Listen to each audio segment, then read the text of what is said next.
Salah satu kejadian yang terjadi sebelum perang Badar tahun 2 Hijriah adalah pengalihan kiblat. Pengalihan kiblat dari Masjidil Aqsa ke Masjidil Haram. Masjid yang ada di Palestina Aqsa dan ke Masjid Haram. Perlu kita tahu satu poin di sini. Masjid Aqsa ya, atau sering dikatakan Masjid ya, Baitul Maqdis. Jadi Masjid Aqsa ini memang kiblatnya para nabi. Memang kiblatnya para nabi. Dari Nabi Ibrahim alaihissalam, dulu beliau berkiblat ke Palestina. Kemudian nabi-nabi yang datang setelahnya umumnya itu berkiblat kepada Masjid Aqsa, gitu kan. Nabi SAW waktu pertama beliau utus menjadi nabi, beliau pun berkiblat ke Masjid Aqsa. Beliau pun berkiblat walaupun di Mekah ada Ka'bah. Ka'bah belum dijadikan kiblat pada saat itu. Cuma dikenal rumahnya Allah untuk tawaf. Gitu kan? Tidak ada ibadah yang lain di situ. Belum ada istilahnya sholat menghadap Ka'bah, belum ada pada saat itu. Makanya Nabi kita Muhammad SAW senang sekali waktu di Mekah itu kalau sholat menghadap ke Palestina. Kebetulan Palestina ini ada di utara Jazirah Arab. Kalau kita ibaratkan laptop saya ini adalah peta Jazirah Arab, maka di atas laptop ini bagian utaranya itu ada Palestina. Mekah di bawah.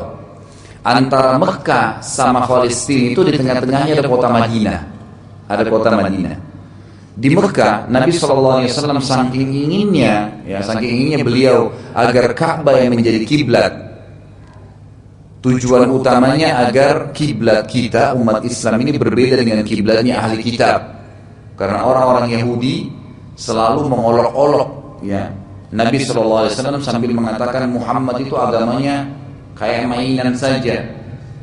Mana bisa ya dia mengaku ada Al-Quran, padahal sebenarnya Al-Quran itu banyak sesuai dengan ayat Taurat dan Injil. Sama saja berarti Muhammad cuma ngarang-ngarang. Kemudian kiblatnya juga ikut dengan kiblat kita, sama aja berarti cuma menciplak.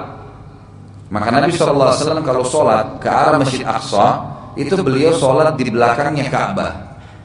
Sehingga beliau akhirnya menghadap Ka'bah, tujuannya Masjid Aqsa. Setelah beliau hijrah ke Madinah, Madinah itu berada di atasnya Mekah, di arah utara lebih dekat ke Palestina. Sehingga kalau beliau sholat di Madinah nggak bisa lagi menghadap ke Ka'bah. Paham ya? Jadi pasti dia harus menghadap ke Palestina aja. Tambah menjadi isu yang tidak benar dari orang-orang Yahudi. Itu lihat Muhammad tuh ikut-ikutin kiblat kita, dari mana dia mengaku agamanya benar. Maka semenjak itu Nabi SAW seringkali ya, mengangkat kepalanya ke langit dengan tujuan berharap agar Allah Subhanahu wa taala bisa memindahkan kiblat dari arah Palestina mengarah ke Ka'bah. Allah Subhanahu wa taala akhirnya menurunkan firman-Nya surah Al-Baqarah urutan 2 ayat 144. Dan saya akan terus ingatkan Bapak Ibu sekalian, mempelajari sirah nabawiyah ini manfaat utamanya adalah kita bisa mengetahui sebab-sebab turunnya Al-Quran. Dan sumber utama sebab nuzul ayat itu adalah sirah nabawiyah. Gitu kan? Nah, dalam sirah ini terjadi kasuistik sedang terjadi, turunlah ayat. Dan sudah saya tuntunkan juga dari awal-awal pertemuan kita bahwasanya kenapa bisa seperti ini. Misalnya tahun 2 Hijriah turun surah Al-Baqarah 144. Bagaimana bisa dia ada di surah Al-Baqarah 144? Gitu kan? Pada saat turun tidak dijelaskan ini surah apa, turun saja ayatnya. Setelah ayat turun sesuai dengan kasus yang sedang terjadi, barulah nanti Allah Subhanahu wa taala menuntun lagi Nabi SAW menyuruh meletakkan ayat ini di surah ini ayat sekian. Jadi bukan begitu turun awal langsung kemudian sudah ditahu nanti di surah ini di ayat ini, tidak, turun dulu sebagai perintah, diamalkan oleh kaum muslimin, baru ada perintah nanti oleh Allah SWT yang kedua untuk mengatur ini masukkan dalam surah ini. Turun ayat Al-Baqarah 144 yang bunyinya A'udzubillahi minasyaitonirrajim. Qad nara taqalluba wajhika fis sama' falanuwalliyannaka qiblatan tardaha fawalli wajhaka syatral masjidil haram wa haitsu kuntum fawallu wujuhakum syatrah wa innal ladzina utul kitaba la ya'lamuna annahu al-haqqu min rabbihim wa ma Allahu bighafilin 'amma ya'malun.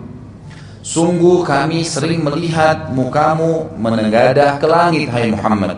Jadi Nabi SAW gemar sekali melihat mengangkat wajahnya ke langit. Enggak ngomong apa-apa, tapi niat dalam hati pengen sekali supaya Allah bisa alihkan ke Ka'bah. Maka sungguh kami akan memalingkan kamu ke kiblat yang kamu sukai.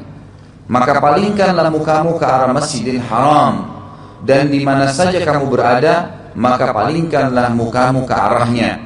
Sesungguhnya orang-orang Yahudi dan Nasrani yang selama ini ngolok-ngolok kamu yang diberikan Alkitab kepada mereka, Taurat dan Injil, memang mengetahui bahwasanya berpaling ke Masjidil Haram adalah benar dari Tuhan mereka. Dan Allah sekali-kali tidak lengah dari apa yang mereka kerjakan. Artinya orang Yahudi pun dan Nasrani tahu kalau Ka'bah itu adalah rumahnya Allah. Mereka tahu.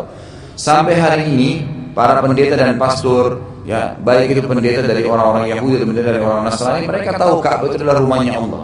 Mereka tahu.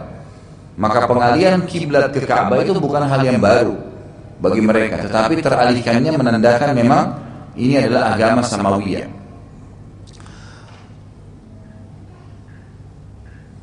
Orang-orang Yahudi pada saat mereka menyebarkan isu mengatakan bahwasanya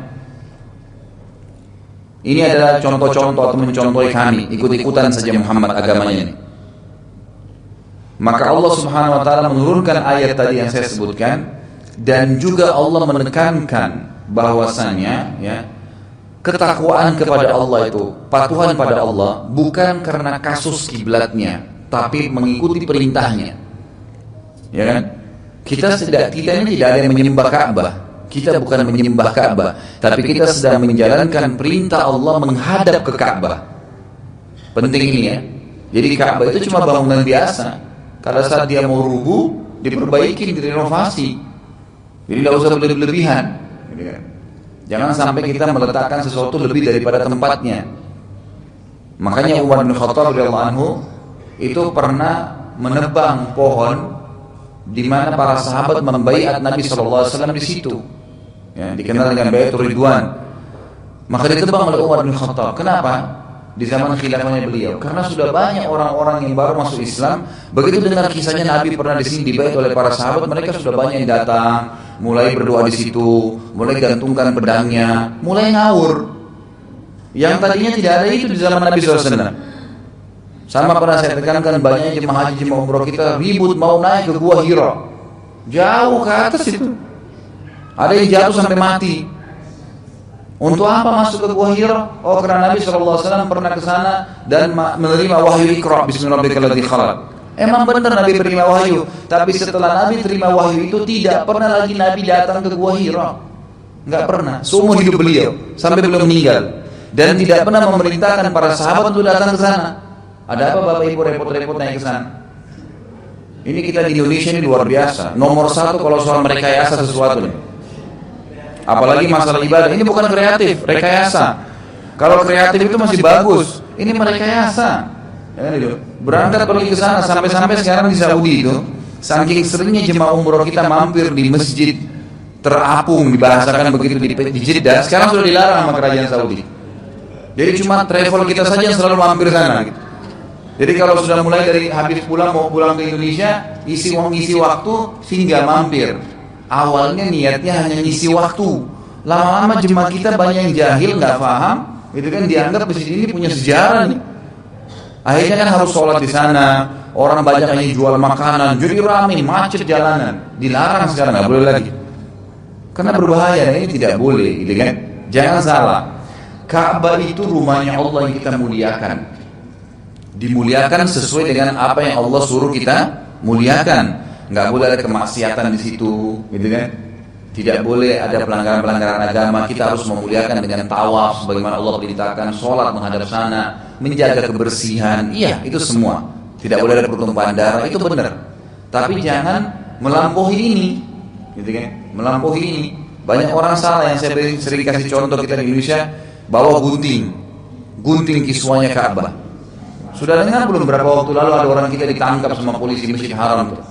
Bawa gunting kiswa besar dibawa pulang. Nanti dibawa pulang dijadikan jimat lagi. Kenapa? Dari mana ceritanya kain kiswa Ka'bah bisa jadi jimat?